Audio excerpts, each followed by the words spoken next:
Halo semuanya, ketemu lagi di podcast Teman Cerita. Selalu ada ruang untuk berbagi cerita.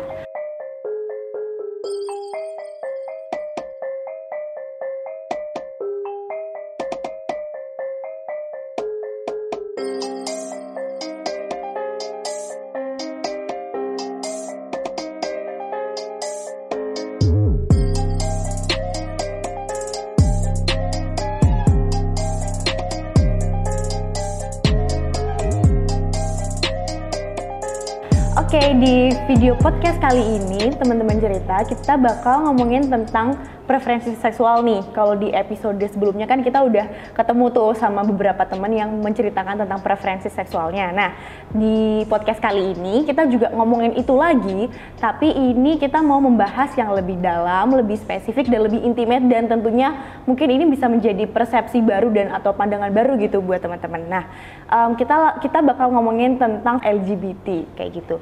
Nah, di podcast kali ini aku udah ditemenin salah satu teman cerita yang pastinya juga bakal menceritakan pengalaman-pengalamannya yang pasti juga seru banget. Jadi teman-teman bisa tetap lanjutin aja nontonnya.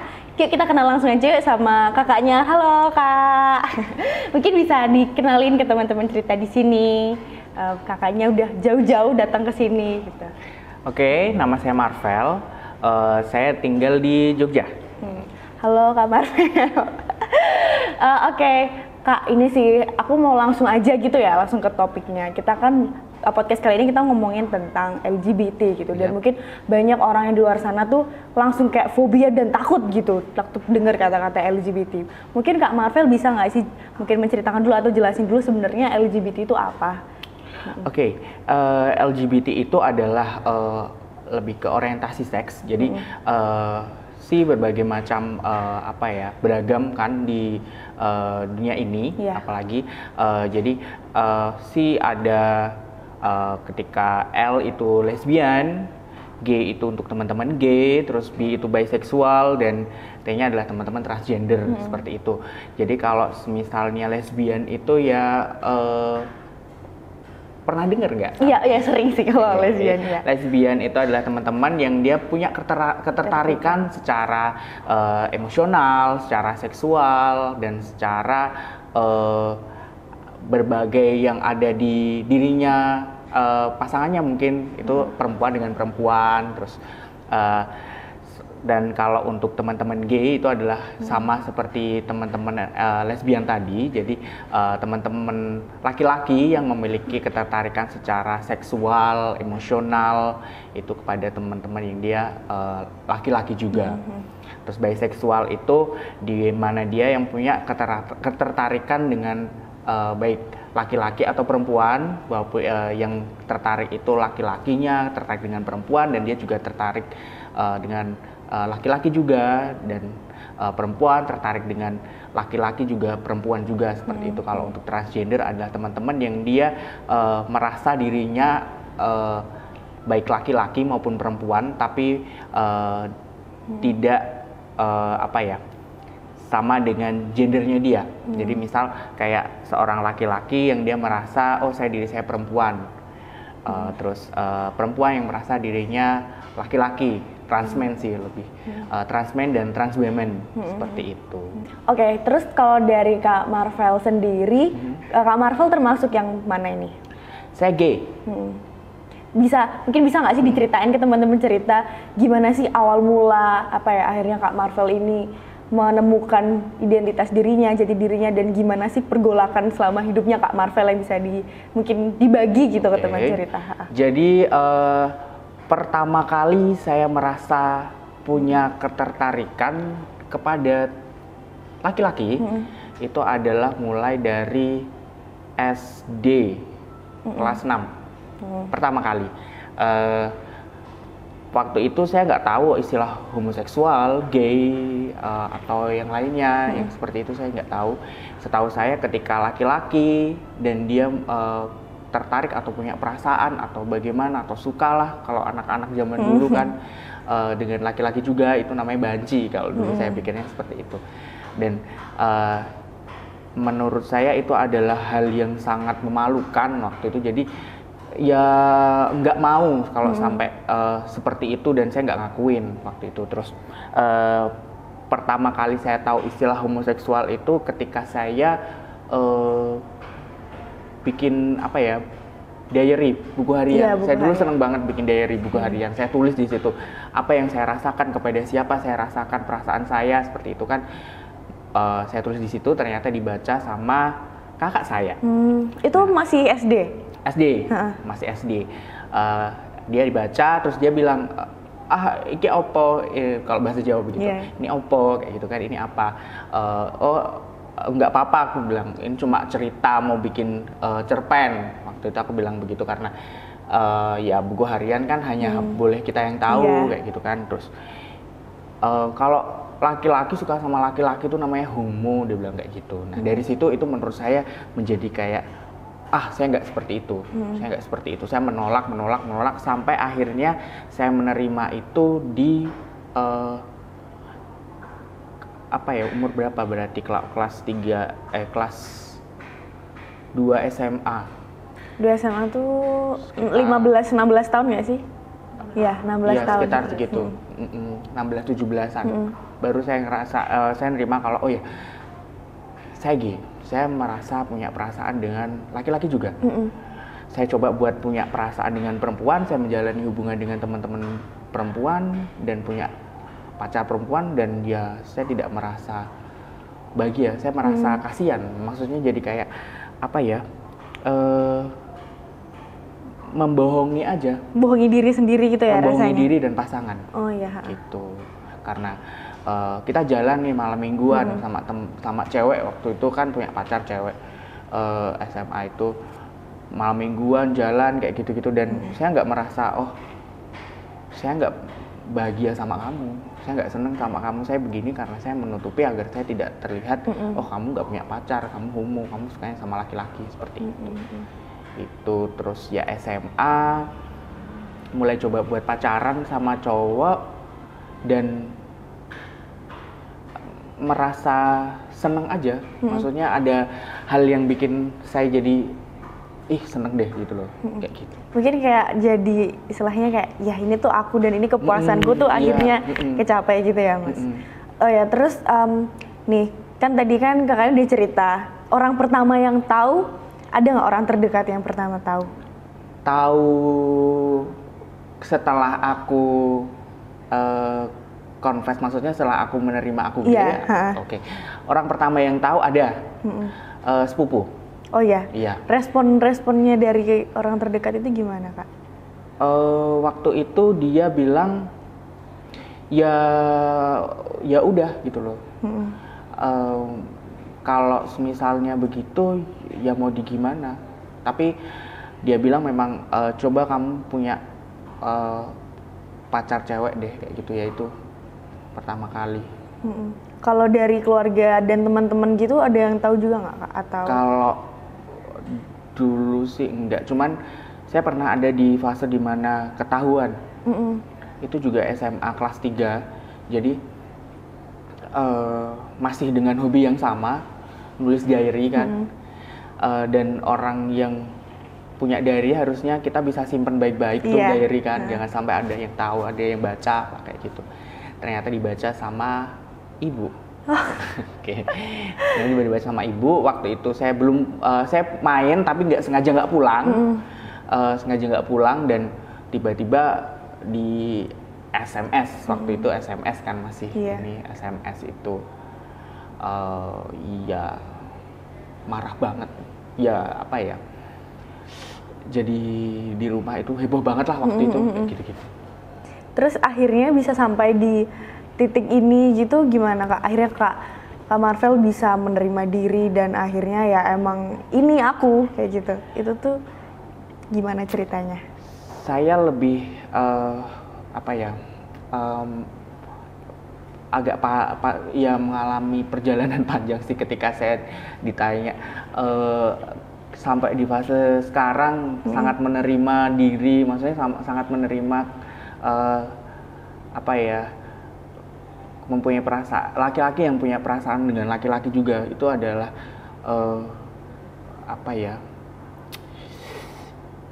saya berhak bahagia. Saya sih pegangnya seperti itu.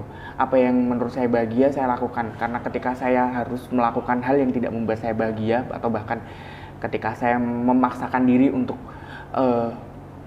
menyukai, mencintai, menyayangi segala sesuatu yang tidak membuat saya bahagia atau membuat saya terpaksa, saya tidak akan merasa selepas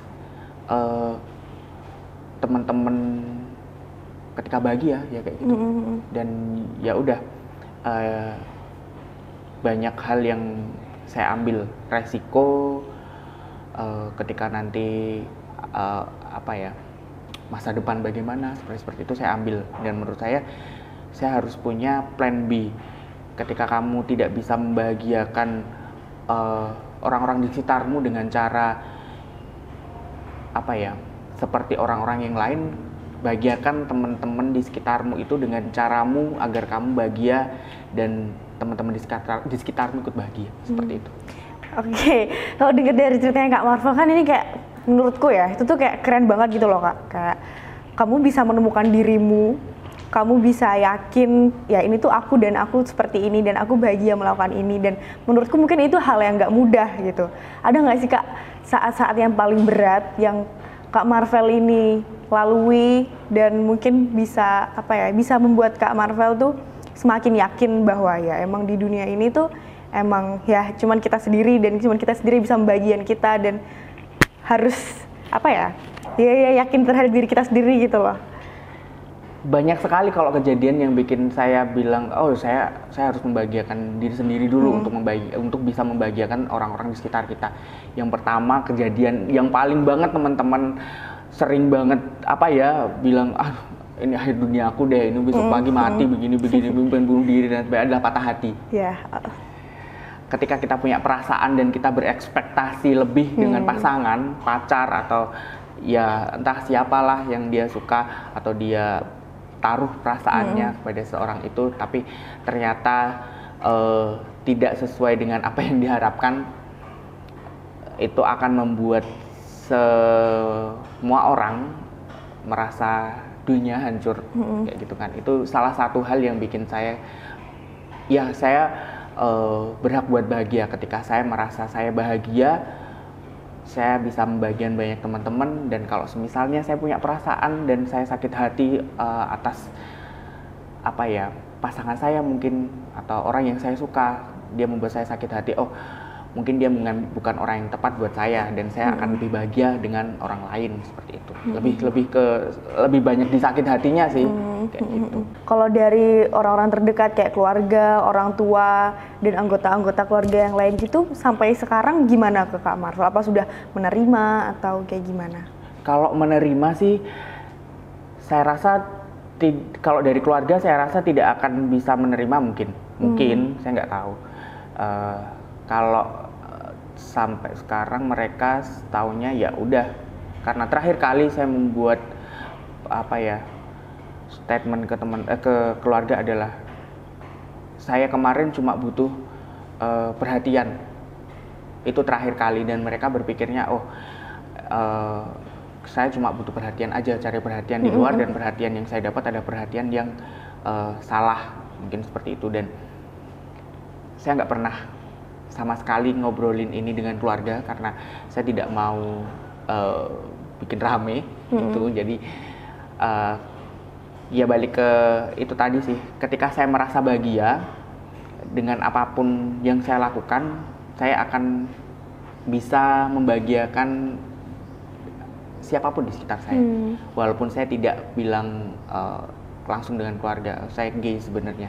Mungkin suatu saat saya punya harapan, suatu saat ketika saya bisa punya hal yang bisa membuat mereka bangga dulu, saya akan bilang.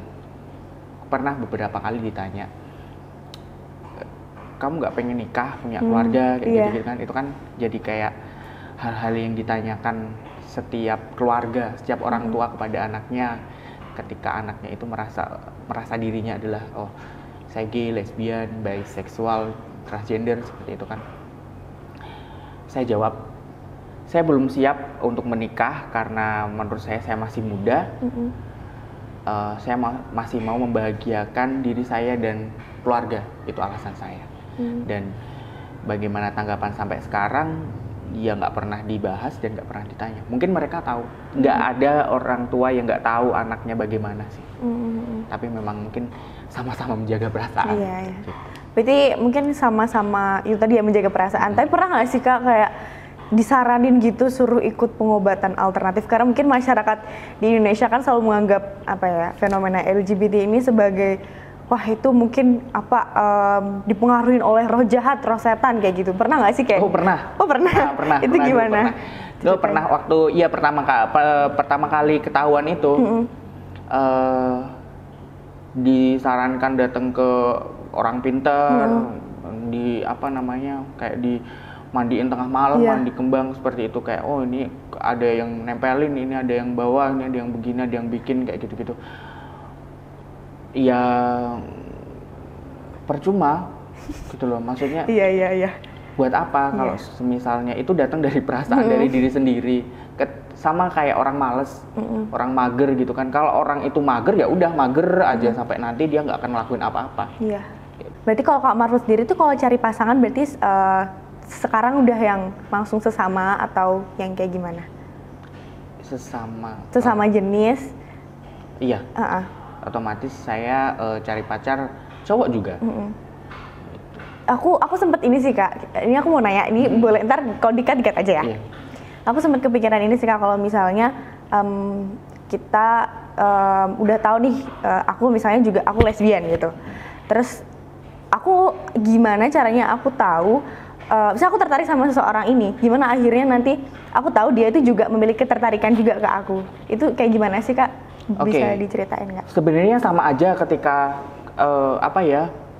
mungkin PDKT, biasanya kan PDKT ya, pendekatan, sama aja dengan teman-teman yang dia punya perasaan yang dibilang normal, laki-laki ke perempuan, perempuan ke laki-laki, sama aja pendekatannya. Jadi kalau untuk saya ketika saya punya perasaan dengan seseorang atau dengan seorang cowok mungkin, saya harus tahu dulu dia gay atau bukan. Iya.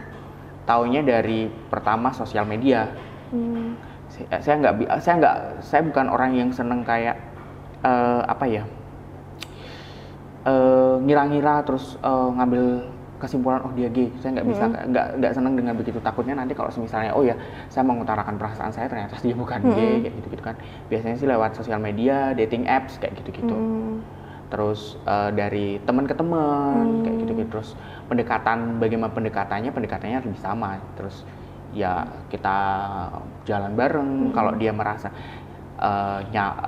terlihat nyaman dan merasa terlihat tertarik untuk dia lebih dekat lagi, berarti dia ngasih sinyal hijau kayak gitu. Jadi sebenarnya itu sama aja juga. Sama aja juga. Oke Kak, aku mau nyambungin ke ini sih terkait dengan pandangan masyarakat aja sih, kan banyak banget tuh mungkin mitos-mitos nggak jelas gitu tentang fenomena LGBT ini. Ada yang bilang bahwa fenomena LGBT itu menular gitu, maksudnya menular kayak kalau misalnya kamu berada di lingkungan itu, kamu yang mungkin semula mungkin mungkin masyarakat sebut normal, ya sekarang menjadi ikut-ikutan kayak gitu. Itu bener nggak sih Kak? Kalau menurut saya, menurut aku menular itu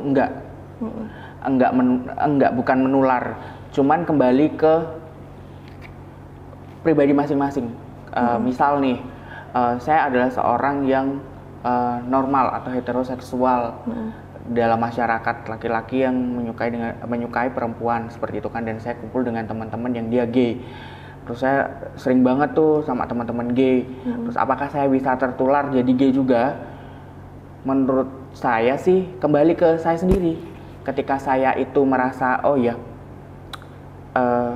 saya hanya sebatas senang dengan teman-teman saya, dengan lingkungan teman-teman saya hanya sebatas senang dengan sifat teman-teman saya yang dia baik mungkin. Kalau sampai tertular yang saya ikut jadi gay, menurut saya enggak. Karena saya juga tidak pernah bisa tertular menjadi seorang heteroseksual. Iya, benar.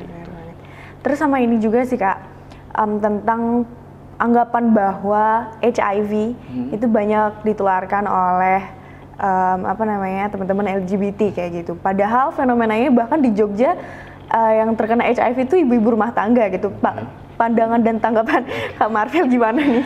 Oke, jadi kalau terkait HIV di keseluruhan nih di mana-mana, kenapa kok jadi teman-teman LGBT, teman-teman gay apalagi, karena ya perilaku seksnya gay yang menurut masyarakat tidak sesuai dengan norma aja. Iya. Gitu. Itu aja sih. Kalau menurut saya sih hanya disambung-sambungkan dengan apa yang dilakukan teman-teman gay terkait seksualnya, kegiatan seksualnya seperti itu. Sebenarnya pun ketika ditanya, loh teman-teman gay itu kan having sex-nya dia anal sex, maksudnya melalui anus, terus oral sex kayak gitu-gitu. Itu kan menyimpang seperti itu. Banyak juga teman-teman heteroseksual yang dia berhubungan seks perempuan dan laki-laki atau laki-laki dengan perempuan dan dia melakukan anal, itu juga banyak. Iya. Sama aja sih terkait aja. hubungan seks itu, cuman ya itu tadi karena tidak biasa ya terjadi di masyarakat aja yang bikin jadi wah banyak teman-teman gay nih kayak gini-gini yang bikin HIV angka kasusnya banyak atau bagaimana kayak gitu. Iya sih Kak, setuju sih. Menurutku juga karena menurutku kultur, aku nggak tahu sih di luar kayak gimana, tapi mungkin di Indonesia sendiri tuh susah gitu loh melihat ada perbedaan yang sekiranya ini berbeda dikit dari norma yang emang udah dipegang sama masyarakat, berbeda dikit tuh ya udah jadi kayak banyak hal yang bisa kayak istilahnya hate speech ke ini gitu. Padahal mungkin menurutku penularannya HIV itu ya karena kita rendah literasi dan pengetahuan tentang kesehatan reproduksi aja kan. Bener sekali. Iya kan? Iya. Karena sebenarnya permasalahannya itu, tapi kenapa yang akhirnya yang kayak istilahnya dikambing hitam kan ini ya LGBT-nya ini kayak gitu sih. Aku enggak itunya. Terus juga banyak orang-orang di Indonesia ini yang menganggap bahwa LGBT ini merupakan kebudayaan luar gitu, asalnya dari budaya-budaya barat gitu. Padahal kalau misalnya kita lihat kebudayaan reok itu kan dekat juga sama fenomena gay ini, di mana salah satu pemain reoknya apa sih tadi namanya Berok atau apa yang pegang pecut itu dia bakal memilih salah satu seorang cowok yang cantik untuk diajak berhubungan seksual kayak gitu. Tapi kenapa akhirnya masyarakat Indonesia ini selalu menganggap bahwa sesuatu fenomena yang tadi mungkin berbeda dikit sama norma masyarakat itu dianggap dari luar kayak gitu Kak. Kalau Kakak sendiri tanggapannya gimana? Iya, saya pernah cari tahu terkait itu juga karena kalau semisalnya fenomena LGBT ini dikaitkan dengan ini kebudayaan dari luar, ternyata kan juga ada yang dari tadi bilang reok. Iya, reok. Itu kan iya lebih ke kayak banyak film-film LGBT itu yang diproduksi oleh rumah produksi film dari luar yang dia tersorotnya ini loh icon gay itu seperti ini gitu-gitu kan. Dan setahu saya pun menurut saya pun ketika icon gay di Indonesia juga pasti dia punya kayak kiblat atau yang dia pandang menurut dia saya seperti ini nih gitu loh. Itu pasti aktor atau icon dari luar. Jadi kayak yang ketika kamu itu seperti orang luar, ya kamu akan terlihat seksi untuk dilihat teman-teman gay. Lebih ke situ sih. Kalau dari reoknya sendiri mungkin saya belum pernah ngobrol terkait reoknya dengan orang-orang atau yang dia masyarakat yang di Ponorogo langsung ya. Bagaimana saya belum pernah tahu, belum pernah cerita, ngobrol dan sebagainya itu. Cuman kalau ya balik lagi ke tradisi mungkin. Terus balik lagi nih Kak, ada juga nggak sih pengalaman tadi kita lagi ngomongin tentang masyarakat yang susah banget menerima gitu. Ada nggak sih Kak Marvel sendiri gitu merasakan pengalaman yang paling menyakitkan gitu selama Kak Marvel hidup terkait dengan fenomena ini? Dianggap berbeda aja, maksudnya kayak zaman masih waktu SD kayak gitu, ketika apa ya, menurut saya sih ketika masih anak-anak kan kita tidak bisa kontrol emosi banget tuh. Kalau kita merasa kita punya perasaan yang seneng dengan apa yang kita lihat, apa yang kita rasakan, pasti kita akan mengekspresikan itu dengan hal-hal yang ada gitu loh, tanpa ada kontrol yang ya bagaimana sih kalau orang seneng kayak gitu-gitu kan. Ya itu dianggap kayak aneh dan jadi kayak bullying kayak gitu aja. Menurutku hal yang paling menyakitkan selama hidup cuman itu.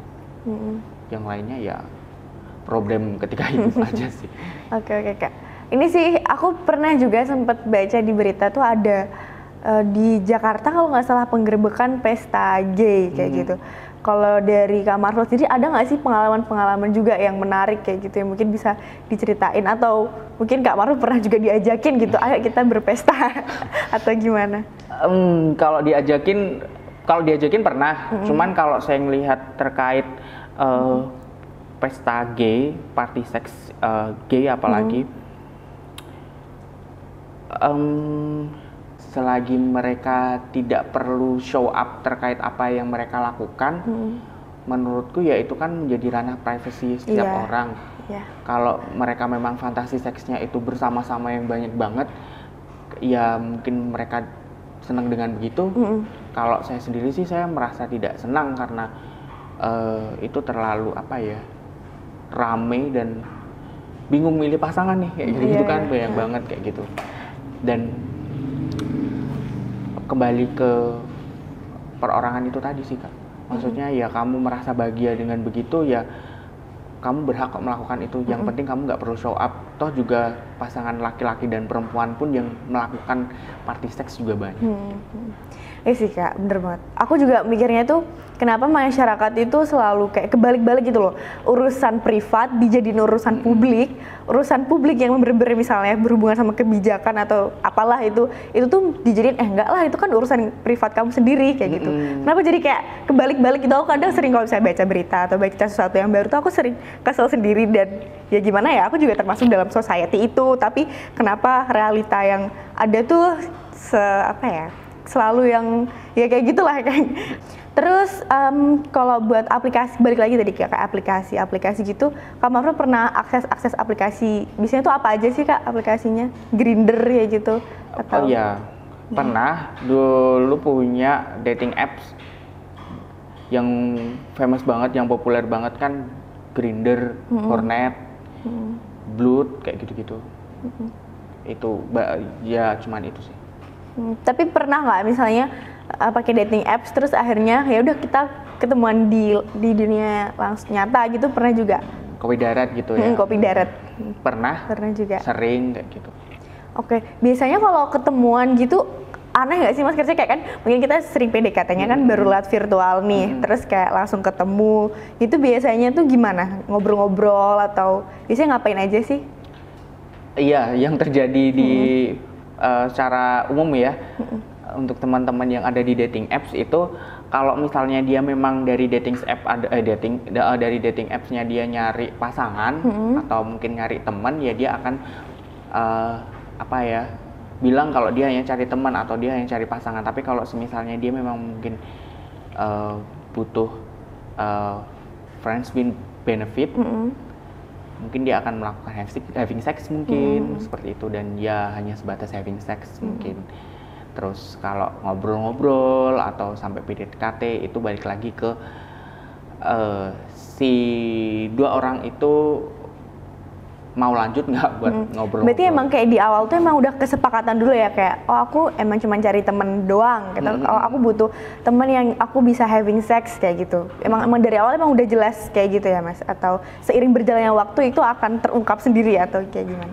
Seiring berjalannya waktu akan terungkap sendiri, seiring berjalannya waktu akan terungkap sendiri. Tapi sempet ini nggak sih Mas khawatir sama, kan kita nggak tahu nih pasangan yang baru aja kita temuin itu seperti apa kesehatan reproduksinya. Nah itu kalau buat Kak Marvel sendiri concern nggak terhadap kesehatan reproduksi itu sendiri? Oke. Itu hal yang sangat penting buat saya kalau terkait kesehatan reproduksi, karena ya menurut saya seks itu kan kebutuhan tuh. Kalau misalnya kita melakukan seks tapi tanpa tanggung jawab, kita butuh tapi kita nggak bertanggung jawab atas kebutuhan kita, itu fatal banget sih. Jadi kayak ya yang penting kita tahu apa sih yang harus dilakukan ketika having sex untuk menjaga kita tetap safe sex kayak gitu-gitu ya, menggunakan kondom kayak gitu-gitu. Ya lebih ke situ sih. Berarti tetap concern lah ya Mas Iya. terhadap hal tersebut. Oke. Aku nggak konsisten banget Mas Kak, ulangin ya.